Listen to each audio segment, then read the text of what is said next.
Millions of dollars worth of cocaine fell from the sky this morning. There's more of this out there. They dumped it somewhere. A lot of cocaine was lost. I need you to go and get it. No, don't eat that, don't eat that. Let's see what kind of effect that has on me. The bear. It did cocaine. A bear did cocaine.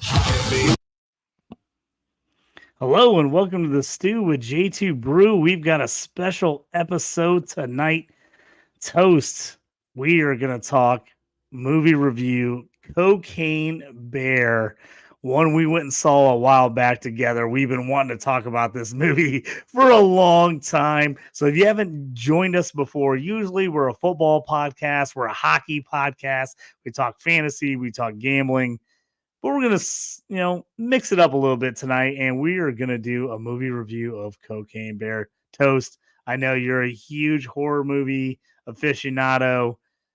Pumped to be talking movies with you tonight. Yeah, JT, this is great. We figure, you know what, maybe every 5 episodes we'll switch it up and do a movie review, something random. JT, you're right. I'm a huge horror movie fan, but also just a fan of movies in general.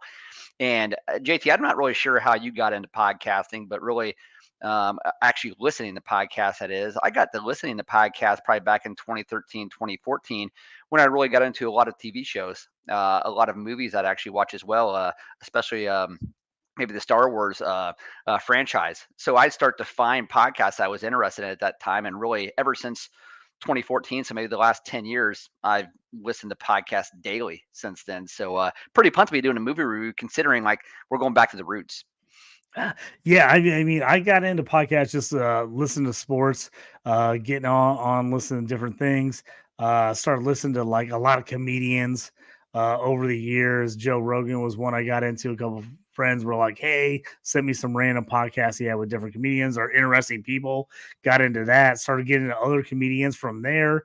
Then listen to some music, movies, those types of things, and then I listen to a million sports podcasts all the time. Listen to stuff about gambling, stuff about fantasy, and stuff that we do as well. So ton of good content out there these days. Podcasting originally, you kind of had to search through to find some good stuff, but man, there's so much good stuff out there right now. Yeah, it's great. So I really got in. Let's just say, for example, and I won't go into detail about this for the sake of time, but about 2 weeks ago, I watched movie Society in the Snow, and it was really a remake of the movie Alive, about the 1972 Andes crash in the Andes Mountains for the I guess a rugby team that was from Uruguay, and they survived 71 days or 72 days on the mountain, and finally rescued themselves. And there was some cannibalism actually involved there, and it was a really inspiring story, but also a very interesting story. What did I do as soon as I got done with that? I went to YouTube. I watched about every documentary I could actually find, and then I listened to about 5 or 6 different podcasts. And that's just kind of how I am. I get a little obsessive like that, but that's kind of the power of podcasting now. And again, there's a lot more to it than just fantasy sports and sports in general. You can learn a lot about history. You can do a lot of things with it. So hence why we're doing this tonight. We're going to have a little bit of fun with it. Yeah, I'm the same way. I watch a movie or a documentary, I'm like immediately on my phone looking up everything I can about it, looking at the backstory, looking at everyone that was involved. I just want to know more and more about everything. So I'm the same way as you. I get real interested. I like start deep diving stuff immediately. People laugh at me all the time. My girlfriend laughs at me. She's like, "What are you doing?" I was like, "Oh, I'm looking up everything about this movie, everything about this documentary, because I want to know all the other stuff that we didn't see. What's true, what's not true. Some of that we're going to talk about tonight, as Cocaine Bear was loosely based on a true story, some stuff that really happened, but obviously they took a lot of liberties with this movie. But that's kind of some of the stuff I always like to look at, because I want to know like what was real in the movie, and then what was stuff they kind of like invented or added, just for shock value, or to add to the movie. So I always think that's always interesting when you go these based on true story movies. Yeah, absolutely. And JT, I'd say before we get into actually doing a full blown movie review, um, let's maybe talk about some of our favorite movies. I know I kind of have a top five on movies as well as television shows. I don't know if you had a chance to put one together, but that way at least listeners know kind of what we like, what our taste of movies are, and TV shows, and how that may relate to the movie we're going to review tonight. Yeah, jump in and run down your list, and then I'll kind of compliment you and go from you. Go movies first, and then we can talk TV shows. Okay, yeah. So I'll go 5 through 1, and I won't elaborate on these too much, but I'll just go through them quickly. I'm a huge history buff, and I love anything regarding history, especially in the 1900s. 13 Days, a Kevin Costner movie where he is the assistant advisor to the president of the United States during the Cuban Missile Crisis. That is an amazing movie. If anybody has not seen it, I probably watch it once a month. I purchased it, of course, on Prime. And 13 Days is great. Ford versus Ferrari, number 4. JT, you may have actually went to the theater and watched that with all of us and sitting in a theater. That was probably next to Jurassic Park in the mid 90s. That was the best theater experience as far as sound that I have ever been to. That was an amazing, amazing movie. I love Ford versus Ferrari. Yeah, that's a great one. I'm a huge car buff. My dad has been big in cars, got me into racing and cars when I was a kid. When I was like 8, 9, 10 years old, my entire room was nothing but Indy 500 racers, Al Unser Jr., Valvoline, posters on the wall. We got huge into that, into racing. I've been to a ton of races over the years, anything from stock car to Indy 500 to Formula One to GT racing, like been into everything. And that was a fantastic movie. Yeah. Again, had the heavy hitters in there, well acted, and really, again, a historical story, right? Based on a Mhm. true story of the Ford actually building a series of a race team really to actually go to compete at Le Mans, and it was great. So again, another movie I actually watched where I then went and watched a million documentaries on Le Mans. So the Hunt And for one of Red my October. all-time favorite cars, the GT. When they came Yeah. back out with the GT40s, one of my all-time favorite cars. Anybody that knows me has ever like been in my house seen. I've got the Ford GT Golf, the light blue Golf painted cars with the Golf emblem with the stripe up them.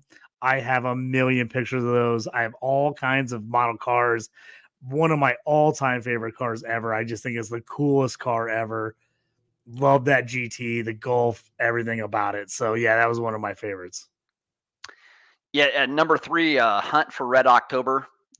This if it's my number 1 non-horror movie of all time for me. Love this movie. Won't go into detail about it because I'd be here all day. But number 2, Silence of the Lambs. Hannibal Lecter, awesome. Jodie Foster plays a great role. Again, it's that detective on the prowl of the quote unquote Mhm. serial killer, and I'm really really big in those, especially when it comes to TV shows and TV series. And Silence of the Lambs kind of started all of that.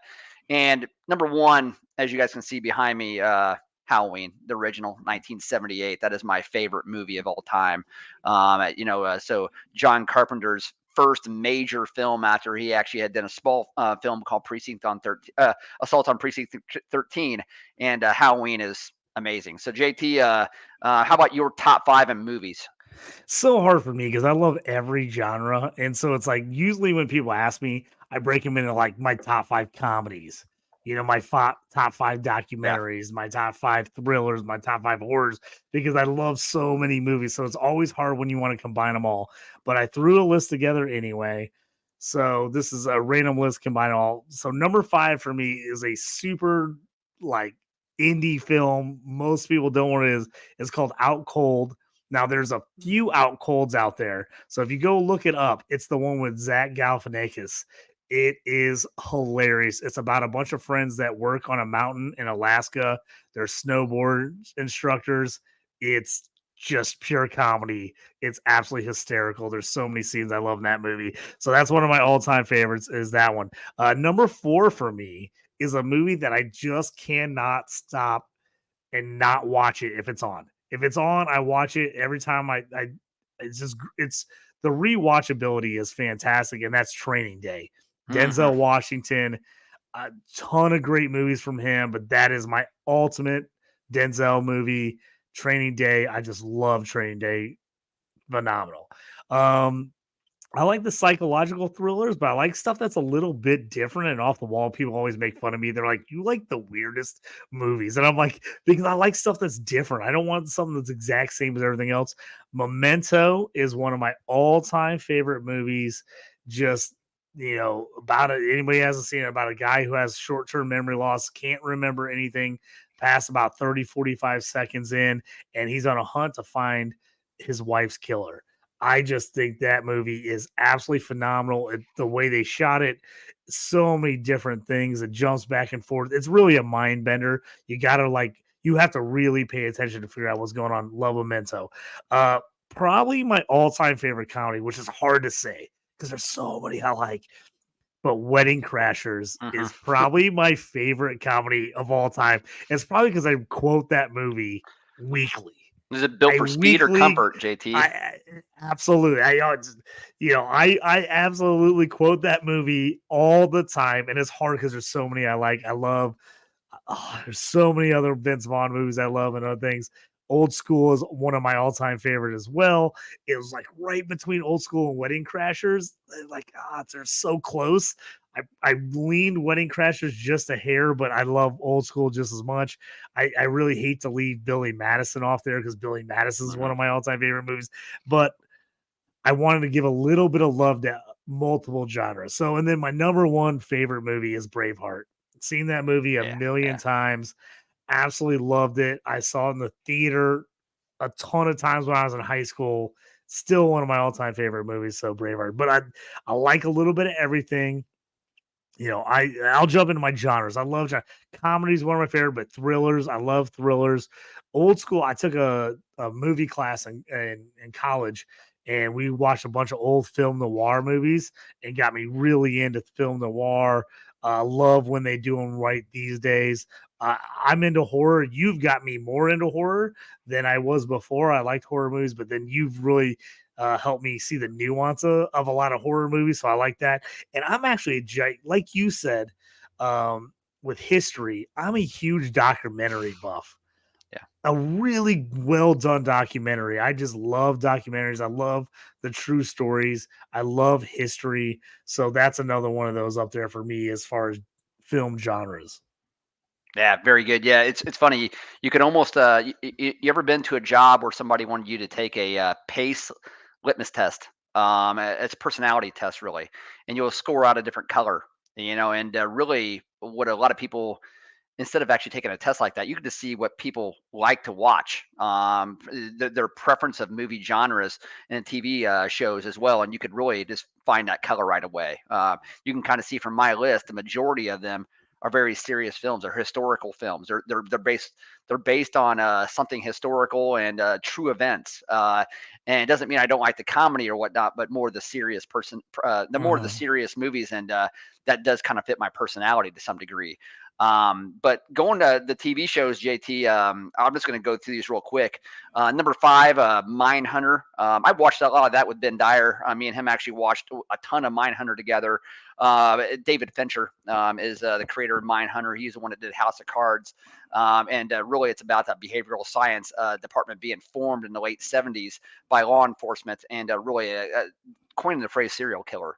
It only lasted 2 seasons, which was a really shame because Mindhunter was awesome. I was so disappointed when they got rid of it. Yeah, I've Game of actually seen Thrones. some stuff where people have talked about them really putting pressure on to bring that series back, and I loved Mindhunter too. So I would love to see them actually bring that back. Yeah, yep. Game of Thrones, number 4. That'd be one of the more fictional shows that I actually really, really liked. Again, The majority of them are actually going to be, going to be something based on true events. That's why I love it. Number 3, Chernobyl. That came out on HBO. I want to say back in 2020, 2021, somewhere around there, I'm guessing. But Jared Harris, who actually plays the main scientist there, that really kind of falls on the sword, so to speak, for the Russian government or the Soviet Union government regarding the meltdown of Chernobyl in 1986. That was probably, I go back and forth between my top 3 of that maybe being the best TV series of all time. I'm sure you've seen it, JT. Yep, Nothing short of absolutely. amazing. Band of Brothers. I watch Band of Brothers probably twice a year, and usually it's around the 4th of July, and usually again around in December. I'll rewatch the entire series, and I will go back and actually watch documentaries on it as well. Can't get enough of Band of Brothers. Love the World War II, the European theater. I did watch the Pacific. That is also, obviously the Pacific theater during World War II as well. Not as good, but pretty good, just more brutal. The Pacific was. And of course, number 1, Breaking Bad. So, and Better Call Saul to kind of the tie to that as well. But that is my top 5 in TV. Yeah, I actually was just getting ready to pull up my list and realized it got erased. But I will go off the cuff anyway because I know Breaking Bad was in mine. I love Breaking Bad, one of my all-time favorite shows. Loved Better Call Saul too. Game of Thrones. I'm not usually a huge fantasy person, but I Like thought Game of medieval Thrones, fantasy. yeah, Yeah. I thought Game of Thrones was great because I like medieval stuff, so I thought it really kind of mixed in well. So I was always a big fan of that. My number 1 all time show is The Shield. My buddy Yeah. Brandon Yes. Orsatti, we lived next to each other in college at Syracuse University. He turned me on to that show and loved it. Absolutely, it's about a special unit cops in a it's a fictional town, but it's basically outside of LA. It The Shield was my all-time favorite show. Love The Shield. My second all-time favorite TV show was The Wire. Absolutely Yeah. love The Wire on HBO. It was one of those shows that it frustrated you and made you mad a lot because it basically looked at society as we live now. It was a frustrating show, but it was so realistic and so true to life. I love that show. Like I said, Breaking Bad was in there as well for me. One that's a little more of a off the beaten path, a little more of a teeny bopper, I guess, show, but a show that I loved was Friday Night Lights. Hmm. Absolutely loved Friday Night Lights. I loved the movie, read the book, and then when they actually came out with the TV show, back when that show came out, I was still coaching high school football, so people would always give me crap because I was Coach Taylor from Friday Night Lights. They're like, Coach Taylor. So it's like, so that was one of my all-time favorites. So those ones for me, the same thing, were all up there. Probably my one of my favorite shows that was just like a feel good, easy going show that wasn't too in depth was Entourage. I loved Hmm. Entourage on HBO. Like you said, Band of Brothers was one of my favorite, and then I was a big fan of The Sopranos as well. Back in the day, a lot of those HBO shows. Dexter was another one of mine that I was like, I really got into Dexter. So it was so hard. It's so hard to pick like 5 of them because It like is. I was looking at your list and I was like, oh man, I like that stuff. I was like, I like this, I like that. I was like, oh, so, but yeah, we just kind of like giving you an idea of like our opinions, kind of stuff we like before we jumped into this thing called the Cocaine Bear. So let's break it down. Tell us, give us the ins and outs of this movie, kind of how it came to pass, some of the details. Yeah, so I knew it was based loosely on a true story. All right, so as ridiculous as it was promoted and produced as a theatrical movie, it is technically loosely based on a true story. Back in, I'd say, December of 1985, um, there was a plane crash, and a plane that was flown by a guy named Drew Thornton. Andrew Thornton, he goes by Drew Thornton, ended up being a convicted drug smuggler. Drew Thornton was, and he died on this plane crash.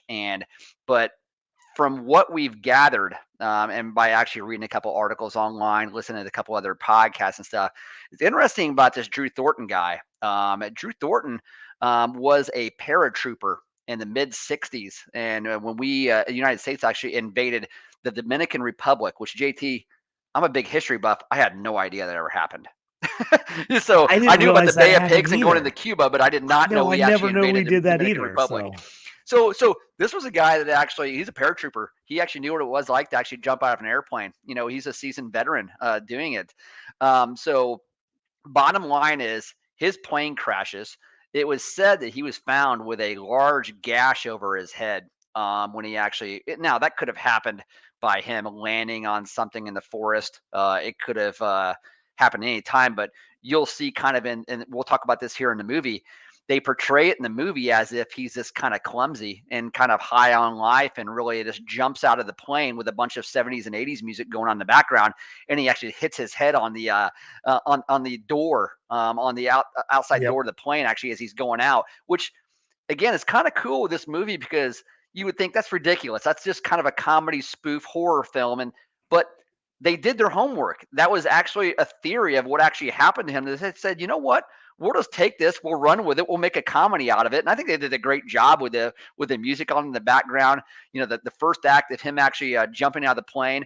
But I will say, JT, in real life, the Georgia Bureau of Investigation, they found the bear, and they actually found a bear. They found about 40 empty plastic containers, which actually had traces of drugs in it because they tested it, and they proved that the bear had ingested some cocaine.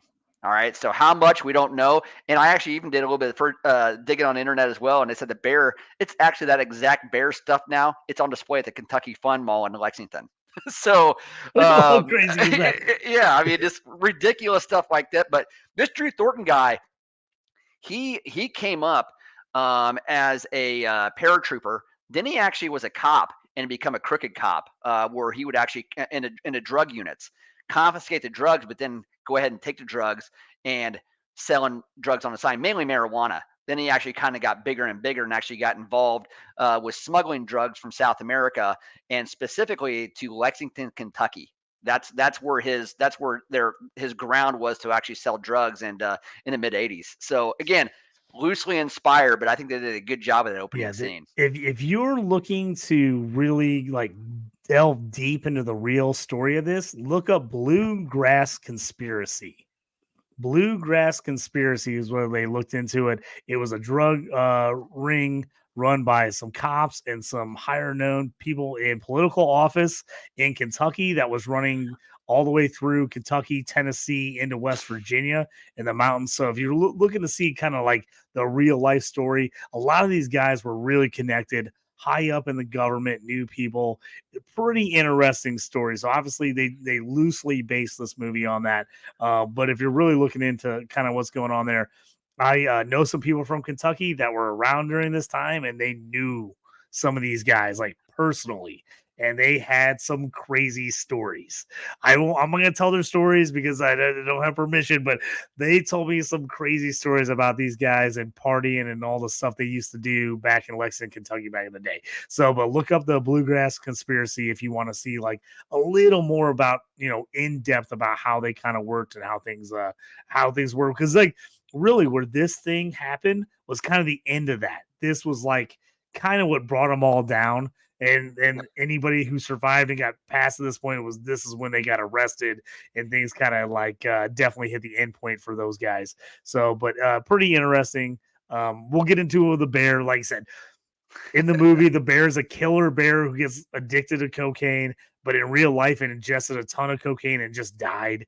But it's a lot more fun to say it's a killer cocaine bear, like, right? I mean, that's so much more interesting than just a bear ingesting cocaine and dying. Yeah, JT. So some like movies to this. All right. So Sharknado is a movie that's kind of in the same genre, the same wavelength as a movie like this. I thought about Tremors. I actually thought about Evil Dead, 1981.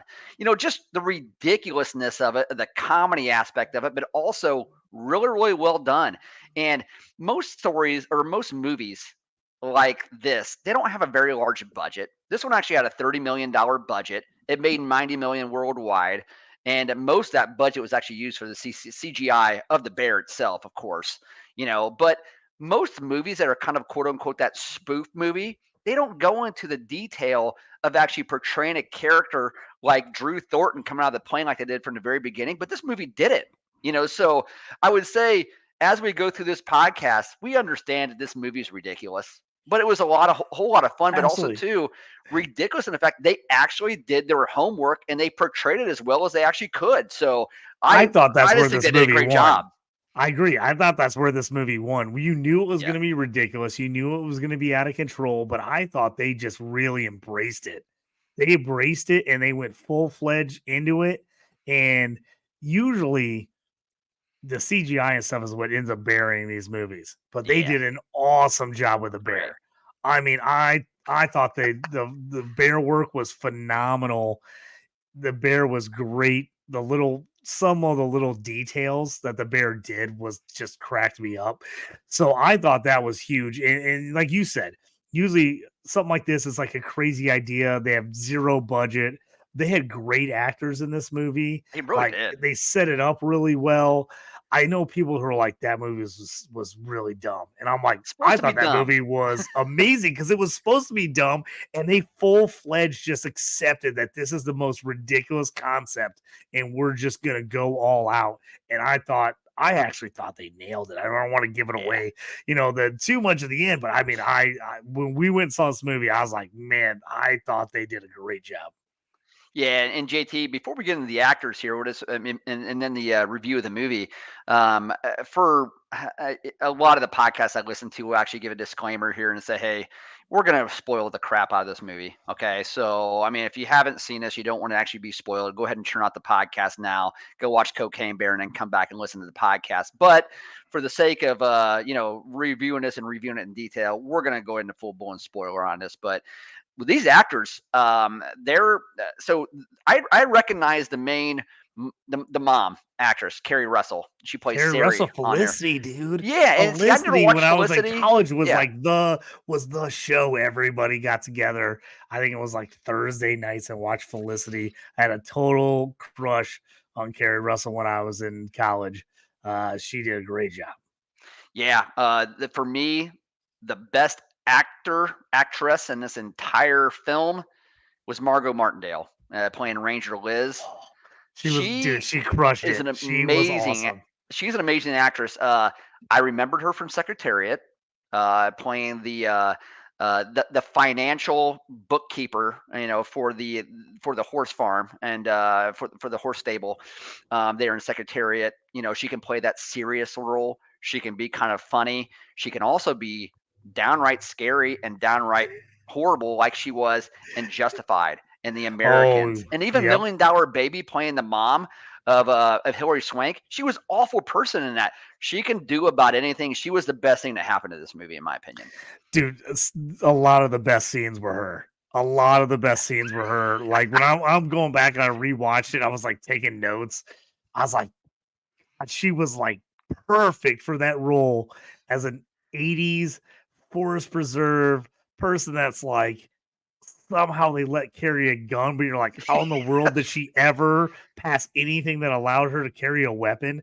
It was just it was phenomenal. But it's like you think about it too, you're like, oh, that's the 80s. Were they even like really Well, thinking about that in the 80s? Like, should we I want let to them mention carry that, JT. firearms? Yeah, so we'll get into that. And I think as we go through this review, everybody needs to keep in mind that was another reason why I love this film so much is the fact that it has that 80s nostalgia down perfect. I mean, it's Oh, they exactly how crushed the things would have 80s. actually happened in the 80s. The kids act like just that we would have actually happened to act at that age, 10 years old, wherever it may have been in the mid 80s as well. I mean, so the setting was absolutely perfect to that. There is a Ehrenreich. Alden Ehrenreich plays Eddie in this, and this would be Ray Liotta's son. And Ray Liotta's in this as well. He plays a character by the name of Sid. They run a drug business. All right, so they're in a business of actually smuggling and actually selling drugs. So Sid is that kind of quote unquote drug lord, so to speak. I don't know exactly how big he is, but he's way up there. His son Eddie, and actually best friend O'Shea Jackson Jr. playing David. That's Ice Cube's kid. From Straight Outta Compton. those guys were hilarious. Those guys were hilarious in this movie. But again, They were such they an owned it. odd couple of like best friends. Like they Yeah. were such an odd couple because like the drug lord's son is like doesn't want to be a drug lord, wants to get out. He's like in a bad relationship. He's like crying half the Yeah. movie, Yeah. listening to sad 80s songs, and then O'Shea's just like, man, get it together. He's like, I don't want to hang out with you anymore. He's like, why? He's like, you're a drug dealer. He's like, but you're a drug dealer. It's so ridiculous. He's like, we're best friends, but I don't want to hang out with people like you anymore. He's like, but you're Oh, like me. It's oh man, he crushed it in that role too. There's so many things I want to say about some of the stuff he did. We'll get to it here as we go along. Yeah, and the last main character to mention is Isaiah Whitlock Jr. And JT, you being a big Wire fan, you would have recognized him, Detective Bob. Amazing. He plays that corrupt state senator Clay Davis. That's his famous Yes, line from The right. Wire. He's the best, dude. Shit. He is the best. He cracked me up in The Wire. He was great in this movie. He was like that random cop who like kind of pays attention, is over the hill, like single, like trying to find anyone to spend time with. It was a great role for him. Yeah, and then lastly, mention Ray Liotta. So he did his acting, his lines here, his shots, and then shortly after it, like I think before the movie was actually even released, he had passed away. So, and I don't know the timing of whatnot, but I don't believe he actually lived to see the release of this movie. So, Yeah, he but definitely. who better to actually play a part like that, right? Yeah, it totally reminded me. I'm like just thinking about some of the movies he's been like a gangster in, and like I'm like this is classic. He's an '80s drug dealer. I'm like this is so Ray Liotta. It was phenomenal. So JT, getting into the movie here. One of the acts early on that I really want to talk about, they kind of open up with it's a random couple, but I believe the guy who actually was playing the quote unquote new husband in here in this random couple, and the new wife, they were actually out hiking in the woods. Was that the guy from Office Space with a stapler? Yes, it was. Okay. Okay. He had like a fake beard on and different hair and thing, but Yeah. that's him. But dude, this part, I just went to Yellowstone this last summer, and people were ridiculous. You always see those Yellowstone videos of people like getting mauled, and you're like, what are you doing? Like, those are live animals. They're gonna destroy you. And people are just like, I saw people with my own eyes get out of their car, walk up to a bear with a video camera. I'm like, what are you doing? And people do that. They're stupid. I mean, I saw some people, I'm like, these people are going to die. We're going to see them on the news later. I mean, literally walking up to bears in the forest and taking pictures from like 20 feet away. So when this first like scene comes up and they're like, oh, it's a bear. Let's take pictures. And all of a sudden he's like, that bear looks like something's wrong with it. And they're like, oh no, what do we do? It's like as the bear starts coming towards them, I'm like, yes, these are wild animals, people. What are you doing? And it's just so reminding me, everyone at Yellowstone just walking up, getting out of their car, looking at a bison. And I'm like, that buffalo is gonna run you over and kill you. Have you not seen videos before? Like, and people just like they think it's a petting zoo. It Yeah. blows my mind. Yeah, and they kind of portrayed that as well in this, and I love again. You just talked about that commonality of people just really not taking nature seriously, and they played on that in this movie, and I thought it was great that way. They're almost saying what you said and pointing that out. Let's look at how ridiculous people are, and let's just go ahead and play off that here in this first scene. And she doesn't really take it too seriously. The bear absolutely mauls her to the point where it's ridiculous. And I think that's great. That's like comedy horror aspect we have there. But the best part about this act here is the bear just happens to just throw the leg backwards towards the husband. And just that in itself is stupid. It's completely stupid. It just ends up right by his head. You're like, the bear's not throwing it, but it's so great because you're just like, oh, okay, here, this is what we're getting. Like they came at you right first act. They're like, we're not messing around. We're giving you random, funny comedy horror gore. It was like we're ripping this chick's leg off and throwing it at her husband. I was like, all right, Toast, buckle up. Here we go. This is what we're getting. Yeah, and I do remember actually going to the movie that night with you guys, and that was awesome. And really, right after the leg is thrown back, the bear happens to just see a butterfly. It's basically telling the audience this bear is high as hell. Okay, let's just go with it. And we're like, I love that. That's He's just absolutely like looking great. around. He's like, oh, like totally losing. Like he's like, oh, I was just killing people, but like, oh, look at that butterfly. That's what I'm saying. Like some of the little things they did with the bear, I was like, genius. Like little something like that. This bear is mauling, killing someone, and all of a sudden it's like, ooh, look at the pretty butterfly. I'm going to look at that instead. Oh my It gosh. it was hilarious.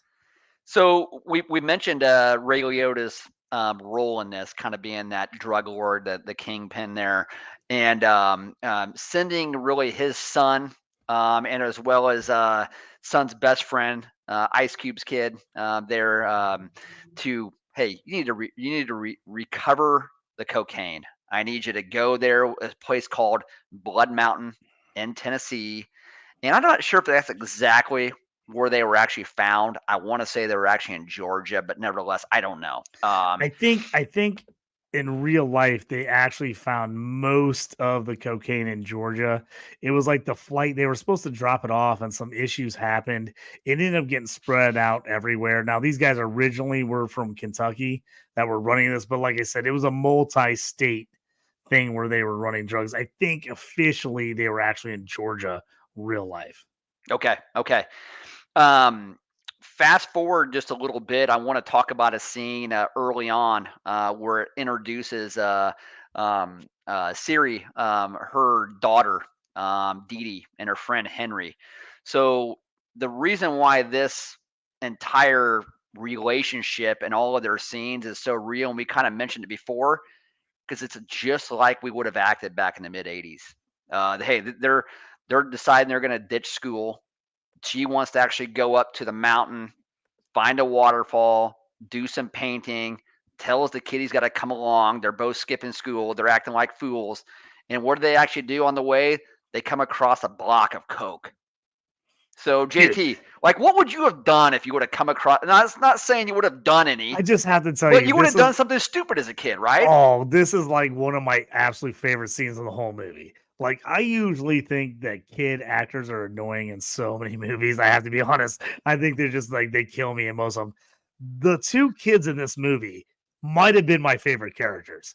They were absolutely hysterical and they were so 80s kids. I was like, that was us in the 80s. You didn't think about like consequences. You didn't think about anything else. Just like, oh, what? Like, she's like, her mom was like, we're going to do this. She's like, you promised we're going to go paint the waterfall. She's like, I'm going to my boyfriend's, band's show. And she's like, Banned. oh, I'm Yeah. skipping school. Then I'm going to go do it with my friend, and like she's bossing him around, totally acting like 80s kids. Like, no one's paying attention to them. Exactly 80s parents.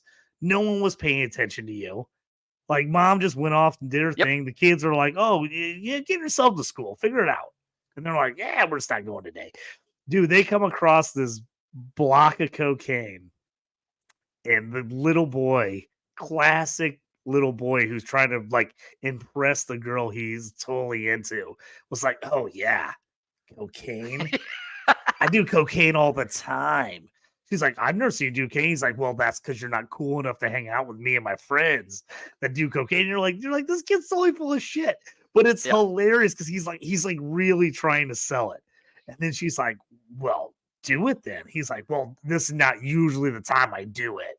Like trying to make up excuses. It's so funny. It's like such a classic, like, oh no, I do that. And then they're like trying, it's like in the 80s, you would have known probably what cocaine was, but you wouldn't have known anything about it. You like heard the word.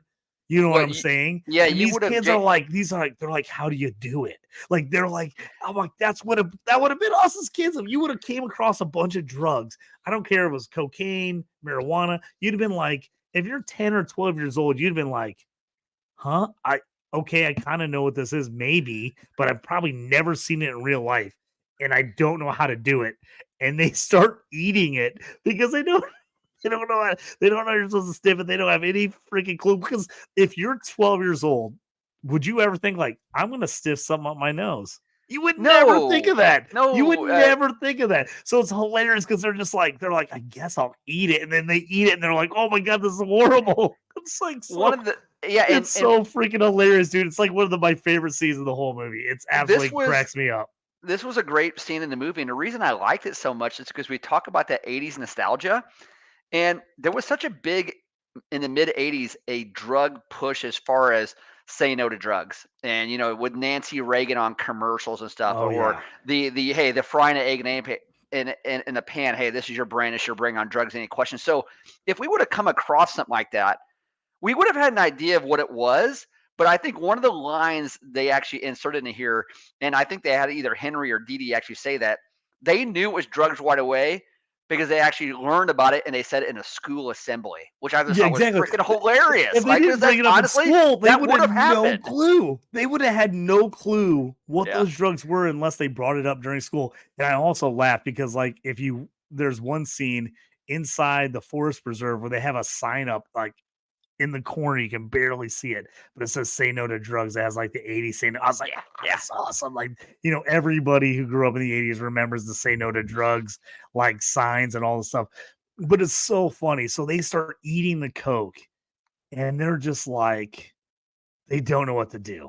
They're like, because again, they're like 12 years old, 10, 12 years old. They're like, is this gonna hurt me? Like, they obviously never did anything. They're like, am I gonna die? Am I fine? Am I like gonna flip out, or am I gonna be okay? There's no freaking clue how to react as anyone would be in that situation at that age if you just took a bunch of drugs and you had no idea what you're doing. Yeah. It's crazy. Just hilarious. And then they're like start kind of freaking out, but they're like not sure if they're freaking out. They're like, am I freaking out? Like, because they don't know what's going on. It's so funny. And Oh, again, we actually got a toast. We got a comment here from our yeah. friend Mike. Says toast. Toast, was your caffeine overdose similar to doing cocaine? You think? Well, I will say, and this is the God honest truth, I've actually never seen a hard drug in my life. I've never seen one anywhere, but I can tell you that yes, I did actually overdose on caffeine on my way down with my family to Florida, driving a 12-hour trip, and I literally had to go to the clinic to be given some Ambien. That way, I could go ahead and sleep it off. That really actually You happened. were probably like you. Well, you're Oh, not a big caffeine person. You were probably losing it. it was bad. And what did my wife and kids do? They dropped me off at the clinic and they went to the beach. They're like, we don't have any time for this. So I still like, hey, Like, we're Lori. on vacation. You Yeah. figure it out, Dad. That is Yeah. such a family thing to do. Is like, hey, Dad doesn't feel good. Drop him off. We're going. If Mom doesn't do it, we all have to stay here. We Yes. cannot leave because Mom, like, you can never leave Mom. It's such a freaking classic thing with Dad. We got one more from Mike. One more comment says, also, last question. Do you think a wolf on coke could kill a sober bear? All right. So, hey, Mike, let's table that question till the end because I'm going to have We'll to talk think about about that one that. later. All right. So, hey, with the kids, so Bear shows up and they find out right away the bear's been in the Coke, right? I mean, it It's so basically funny that is it's like they're covered like in white powder. they just realize it real quick. They're like, I think that bear's on coke. Like they like immediately. It's not like, oh, do you think they're like, that something's wrong with that bear. It definitely did coke. I tell you what, my favorite bear moment of this movie was when the bear just had coke all over its face, Yeah. and the kids are like staring at it because it's like right in front of them. They're like freaking out, and the carrot's like, and he like actually sniffs in the coke accidentally, and he sneezes, and the bear Yep. sneezes and sneezes coke all over their faces, and they freak out, and they scream and go running. That was like one of the funniest scenes ever. Like that was when I was like, oh, the CGI in this was legit because that Yeah. was hilarious and it looked awesome when the bears accidentally sniffed in the extra coke and then sneezed all over him. It was just a huge powder cloud of dust all over the kids. I was dying. That was so funny. Well, and so JT, let's fast forward here a little bit to, Dee Dee's mom gets worried. She decides she's going to go ahead and she has an idea. She went to the mountain and decided, hey, she's going to go ahead and go towards a welcome center where Ranger Liz is at, where Margot Martindale is at, and Margot Martindale is there at the Welcome Center. Like you said, it's kind of her job to be there. She's dealing with like a gang of hoods. I would actually call them a bunch of hoods from the mid-80s. That's what we actually refer to, like a hood, like a hoodlum, right? And it was so funny. Like, she's dealing with this kid. The kid's stealing stuff. She has a good idea. Is actually stealing stuff. The wildlife inspector shows up. They start to flirt a little bit. And then they leave, and she basically says, "You know what? If it wasn't for those gang of kids, I would have been at Yellowstone by now. I would have been running Yellowstone by now." But she called them. They're holding me down. She called them a gang of pubes, and I just thought that was. I mean, the writing was hilarious. I mean, that's amazing. It fit her character perfect, absolutely perfect. Dude, it was so funny because then she gets jealous, and then Carrie Russell shows up in her classic all 80s pink jumpsuit. All pink jumpsuit that was like, I swear my mom had that exact freaking outfit. I think she did, JT. I think I do remember Carrie that. Russell in that outfit, and I was like, is my mom in this movie? I'm like, it was my mom from the 80s. I was like, this is hilarious. And then she's so jealous. She's so jealous of like the cute young mom. It's so funny. It cracks me up. Oh yeah, and she definitely is crushing on the wildlife and inspector, and they're ridiculous together. They're absolutely ridiculous. But so let's talk about more then. So they decide, hey, we need to go find the kids. All right. So the park ranger, the wildlife inspector, Siri, the mom, they all decided, hey, they got to go find the kids. And this is one of the funniest parts because they do run into the bear, and they happen to see Henry up in a tree. What is hilarious is the wildlife inspector. He's wearing like a hanky around his neck, in case he like sweats or something. It's just the way his costume design and everything was over the top as well. Just stupid. So ridiculously 80s. It was hilarious. Yeah, this is one of the funniest. This is where Park Ranger Liz absolutely gets mauled by the bear. This is when the movie takes off. This is when the movie absolutely 45-minute mark. Off. It's like, yeah, you're right. 45-minute mark. This movie just gets wild. This is when the bear is just like on everybody. They look at the kid. He's up the tree. Classic 80 parents. They're like, yes. What are you doing up there? He's like, you got to get away. You got to get out of here. And they're like, what are you talking about? Because, of course, 80s parents didn't believe anything we were saying at any times. We were all full of it. And he's like, you got to get out of there. And the best part is he's like, the bear's on cocaine. And they're just like, what? Like, they have no idea. They're like, I mean, just imagine like a 10, 12-year-old kid just like is in a tree, and his first comment to you is, you're like, why are you up there? He's like, the bear's on cocaine. And you're like, what kind of comment on bear is on cocaine? Did I hear that right? Like, what are you talking about? And then like 2 seconds later, the bear shows up, and they're like, oh, we fucked. They're like, oh, what's going on? And he just starts mauling everybody. It's freaking phenomenal. Yeah, one of the best parts of this scene is that Ranger Liz ends up with the biggest, most ridiculous laceration right in her ass that you've ever seen in your life. Right down it. It's so funny. Yeah, huge. And then the wildlife inspector, who happens to also climb up a tree, he's covered in cocaine because of all of this commotion that's actually happened with the bear. The bear smells it. He's like, I'm going up that tree. I mean, that kill, honestly, is a good kill if you're actually just so they give you a good kill horror, but they make it funny. But the kill itself was actually really, really good. And then they get a little ridiculous at the end. The impaled arm of the inspector falls to the ground. The bear comes on a tree and does a line off the arm. Like, just again, that's them telling the audience, like, again, that was a great kill. Let's throw some more. I mean, it's just what you'd want to see. Just what you'd want to see. I mean, I can't say enough about this movie. For ridiculous, cheesy, over-the-top comedy horror, it was perfectly executed, in my opinion. Dude, well, I laughed because like he climbs up the tree, right? He like runs up the tree as soon as he like, oh, we're screwed. Like, oh, the kid's smart. We should go through. And he looks over and the kid's like, we're good, right? Bears can't climb trees. He goes, oh no, bears can climb trees. And like immediately the bear's sprinting up there after him. You're like, oh, this is a bad idea. And then my part of my favorite part of that scene before that happens, after Liz gets mauled, she's laying on the ground backwards with a pistol, and she just inexplicably starts firing. Yep.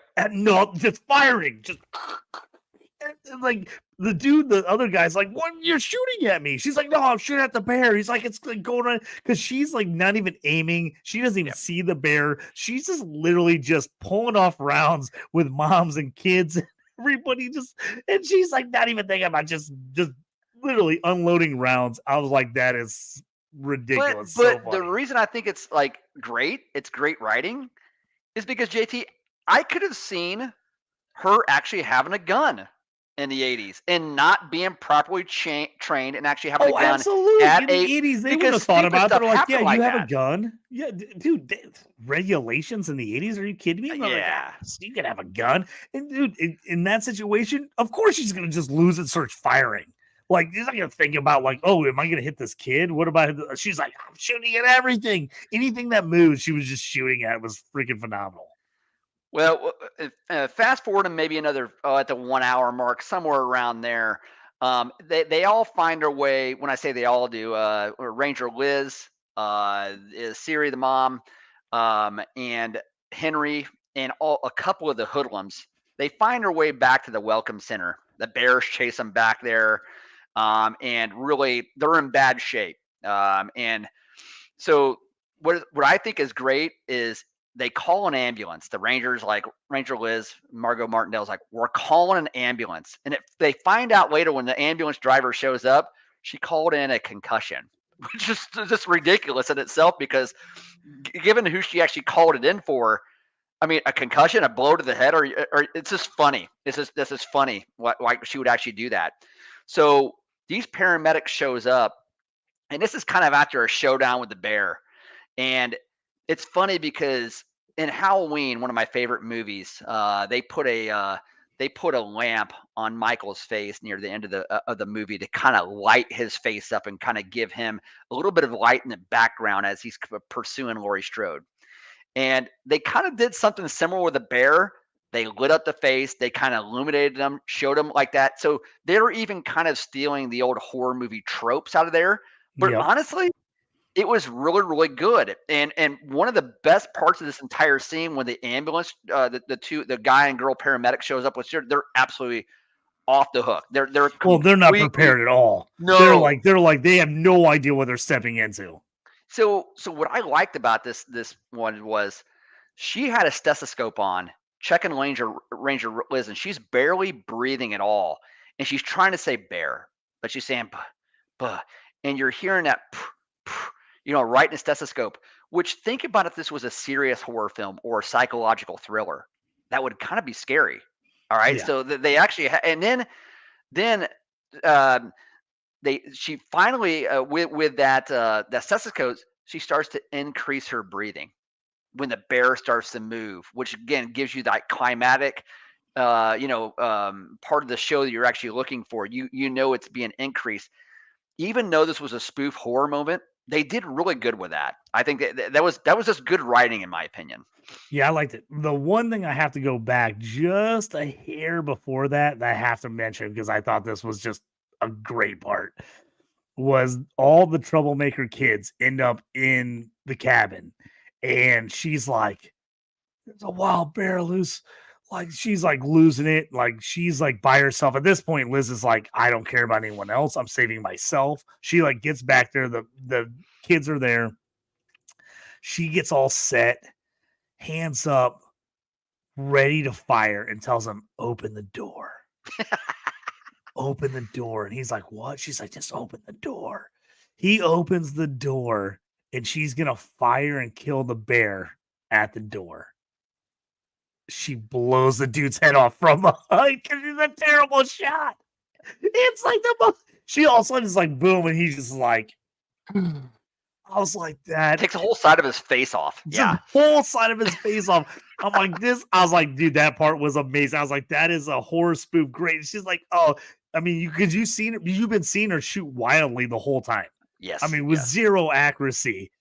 And if she would have actually like put one right in the middle of the like middle of the eyes of the bear, you've been like, no freaking way. And they built on that. They're like, yeah, she's a terrible shot. You can tell she's probably never shot a gun before, even though she has one. And then she just lights this dude up from behind.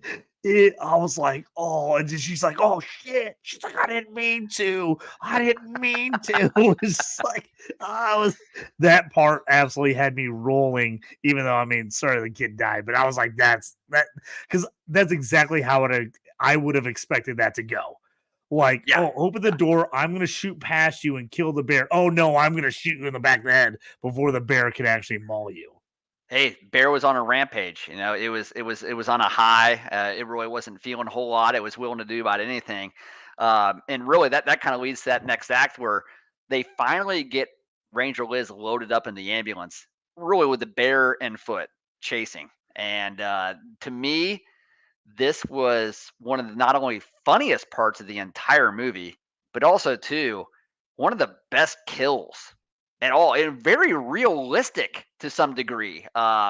So bears chasing the ambulance, and the driver of the ambulance, these two incapable paramedics, she lays on the brakes, and that causes Liz, who is actually on a gurney, to fly out of there, and she flies onto her face, and her face just rubs on the pavement for a good 50 yards. I mean, it's so brutal. It's so brutal. It's just like, yeah.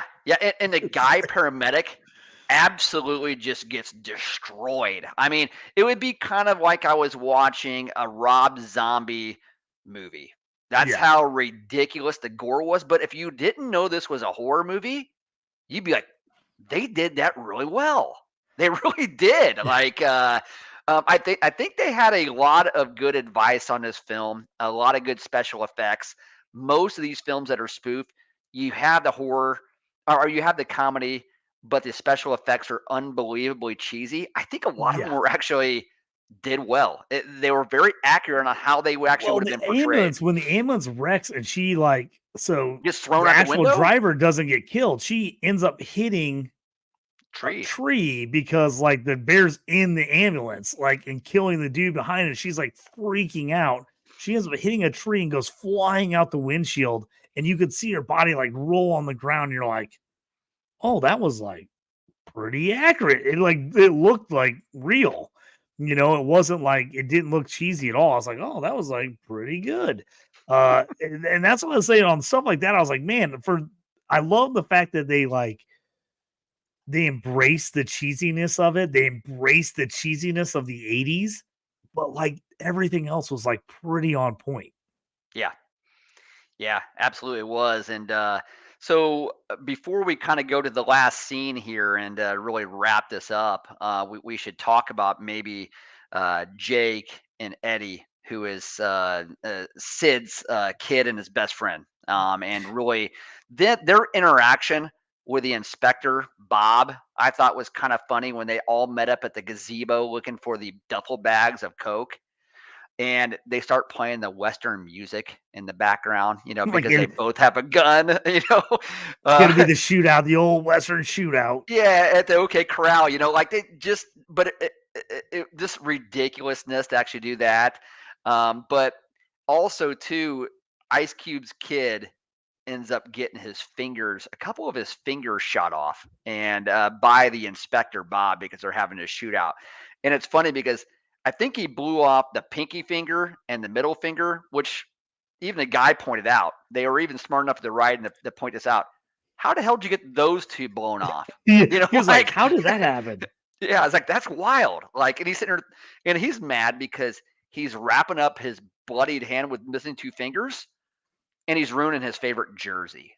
Dude, so that was one of my favorite parts. He had two jerseys that got messed up, and he was like, I love this jersey. And I'm like, that was me in the 80s. If you had a jersey in the 80s, they were so hard to come by, and they cost a ton of money. You're like, that's my favorite thing ever.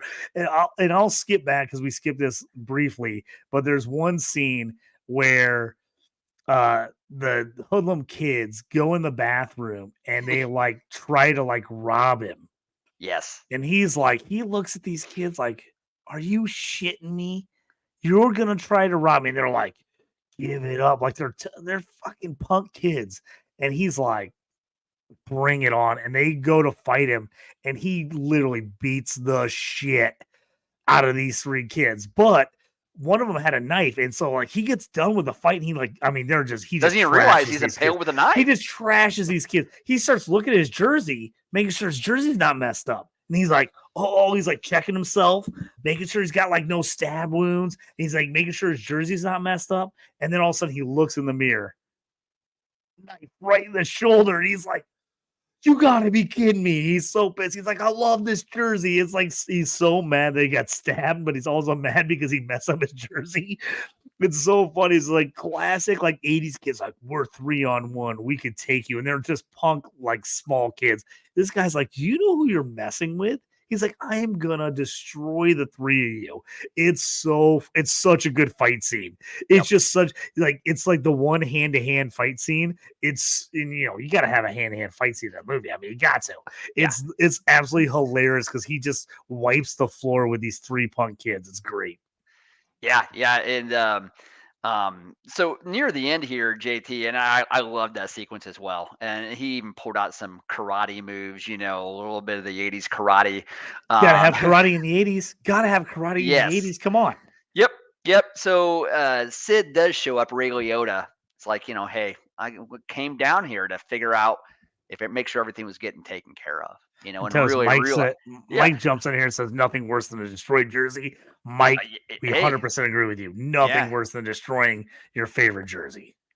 Yeah, so Sid shows up. His son Eddie says, "Hey, Dad, like the bear did cocaine. Like not only it did it. I saw him did it."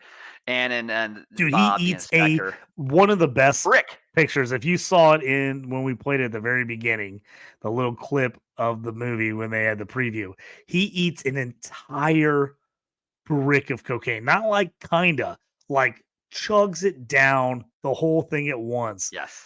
Freaking hilarious. Well, JT, the only thing I'll say about this movie is as soon as Ray Liotta showed up, and again, we understand it's a comedy horror spoof film. We get that. But it did fall a little flat for me at the end. I agree 100%. It was my least favorite part of the movie. I loved the movie up till the ending, and I just thought the ending like fell flat as could be. Yeah, it's like they tried to get real serious all of a sudden at the end, and I was like, ugh. Yeah, it did. It fell flat. They all go up into the mountain. They finally locate Dee Dee, the daughter. The bear had put her in the cave, which was funny in itself. Like she would have been dead, but no, it's like the one. It's like the one person the bear doesn't just maul is the daughter, and he like puts her in the cave with her cubs. Yeah, and that's the funny part because the cubs being up there, the cubs are actually laying in a duffel bag, and they are just covered in white powder. I mean, just absolutely. That was the first time as well. I think one of the funny parts is I didn't realize it until this part, but Henry, the boy that's actually been hanging out with her and actually been with the entire movie, I realized he was wearing a wrestling championship belt. I didn't realize that before. He's wearing a belt. I know. I didn't see it either. It was such a small detail that was absolutely freaking hysterical. I was like, that's so perfect. I mean, 80s wrestling. If you grew up in the 80s, man, wrestling had a belt. was it. Yeah, you had wrestling was it. Yeah. NWA wrestling, AWA wrestling. I mean, all of the time. WWF was fairly big, but NWA, National Wrestling Alliance, and AWA, the American Wrestling Alliance, those were big time wrestling. Like we watched a ton of wrestling, so they nailed little details like that, But at the end, it did fall a little flat, but in the end, really, they kind of went the Goonies route, in my opinion, JT. Yeah. They're in this cave. There's a waterfall. Goonies, great call, Toast. I didn't even think about that, but you're right. It totally was similar to that. Yep. I mean, so really, what ends up saving the bear at the end and the cubs? It's cocaine, because what happens, the bear falls off the cliff near the waterfall. It happens to hit a little bit of a ledge, and what wakes it up? A little bit of cocaine falling out of the duffel bag lands it right on the nose and gives it the energy it needs to actually finish a job and kill Ray Liotta. And I mean, just again, it was a little ridiculous, but again, we understand the movie is supposed to be a little ridiculous, but even for its ridiculousness, I was a little disappointed with the ending. Yeah, the ending to me really was a downer. I thought the movie was great up to that point. I thought it really fell flat at the end. The one thing I will say, one of my favorite lines when they were having kind of the Western showdown Yes. and they were trying to figure out how to like get out of it. He had the cocaine on top of the gazebo, which I loved. He was like, "It's a gazebo," and he was like trying to explain it. And he's like, "I know what a gazebo is." It's like so funny. And then he threw a bunch of cocaine up in the air towards the bear, and God was like, "It's like a cocaine Christmas," and it was just cocaine like all over the bear, just like covering him like snow. It was. I mean, I was like, that was a great line. It was a great line It because it's just was. like the bear just like standing on cocaine all over. But that was funny. But yes, I agree with you 100%. I thought this movie was great, but I thought the last 10 to 15 minutes, I thought they could have had a much better ending.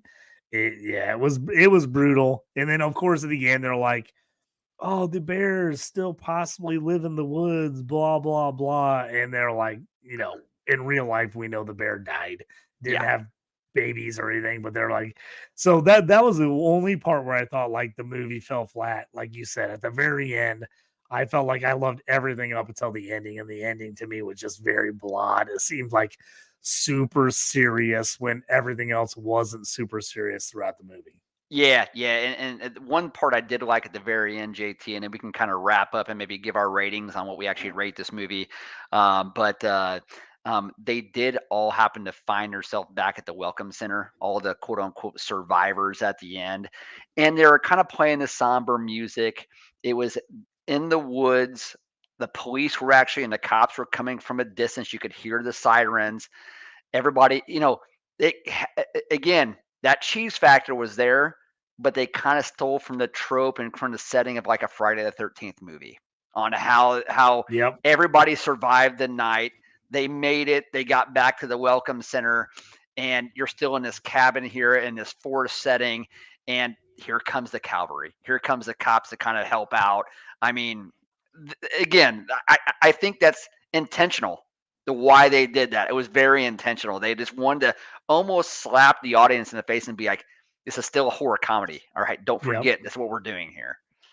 Well, Toast, as we finish up the pod here, we got our buddy Ben Dyer asking, "I'm taking the coked up wolf over the sober bear," which Mike asked earlier. So that's going to be our final end of the pod here. We're going to give the rating of the movie, and do we think a coked up wolf takes out a sober bear? Give us your two thoughts on those things. Yeah, so I'm gonna go ahead and go with the wolf. There's no doubt about it. I mean, that's definitely a given. But I'd like to see a number two of this, only if they're just going to do more of the same. I wouldn't want it to go in a different direction where they do something new and make it ridiculous. Or make it not as good. We know it's ridiculous, and we just want more of it. It's no different than actually watching a sequel to Wedding Crashers or actually watching a sequel to Old School if there were one. You just want more of the same. And so I'd like to Yep. kind of see a sequel of this. I give it an 8 out of 10. 8 popcorns, JT, out of 10. And I definitely, I bought this. I own this on streaming. So yeah, I definitely would recommend seeing it. This movie cracks me up. I love watching this movie with people who have never seen it. It's the best. Like, you get friends over that had never seen you, like, "Have you seen Cocaine Bear?" They're like, "No." It's hilarious to get people in to watch this. I've never seen it. It's so fun. So I'm with you. I'm an 8 out of 10 on this. And I thought it was great. I loved everything about it, but the ending fell flat. Other than that, I thought it was an 8. I'm also with you. I think the wolf takes the bear out. And Yeah. also, reason why is they're always in a pack. The wolf pack is gonna take down that bear. Absolutely. So I'm in on both of those. We got one last comment from our friend Mike. He says, "Great pod, guys. Ben now wants to know if we can be on the next review, the second half of the newest Avatar movie. Well, so I know why Ben's mentioning that. So JT, remember we all went to the Avatar movie and basically what is a 3.5 hour movie, and we fell asleep probably after hour one. Oh So yeah, it we was all a slept. long movie. We talked about that. I was like, man, they could have cut out like half of that movie and it was still been good. It was a really long movie. But we can definitely talk about the first half of the movie. I mean, I know Yeah. you guys remember that one, but yeah, the second half, we went to like a 10:30 showing and it was late. It was a long movie, but we appreciate you guys tuning in and listening to us. Our first movie review, Cocaine Bear. Toast gives us an 8 out of 10. I give it an 8 out of 10. I think they killed the genre. They did exactly what you would have expected. I thought it was phenomenal. If you haven't seen it, go check it out. Even though we gave you a lot of the spoilers, it doesn't matter. It's still funny.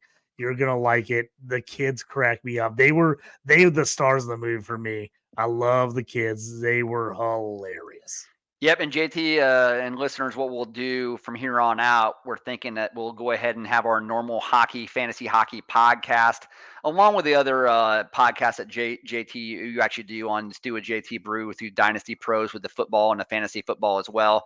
But maybe once a month, every 4 or 5 episodes, we'll sneak in a movie review, and just to kind of keep it fresh. And we're doing a lot of experimenting this year, figuring out kind of what we like, what we actually don't like, what everybody else, our listeners actually want to hear from us, and finding our niche. So we'll continue with this cadence of every 5 weeks doing a movie review, and give us a shout out if you actually want us to review a certain movie. Hey, jump on, give us a like and a comment. Tell us what movie you want Please us give to us a review. like. We'll jump in there. We'll jump in and we'll review anything. We got a lot of them on the list. But if you got something you want to hear about us talk about, let us know. So we want to thank everybody for joining us tonight. Toast, killing it. Thank you. Appreciate it. Cocaine Bear. Check it out if you haven't seen it. It's time. I got to get out of here. I got stuff to do. I got to go to work. Talk to you guys later. Thanks for joining us on the Stew with JT Brew. Check you next time. See you guys.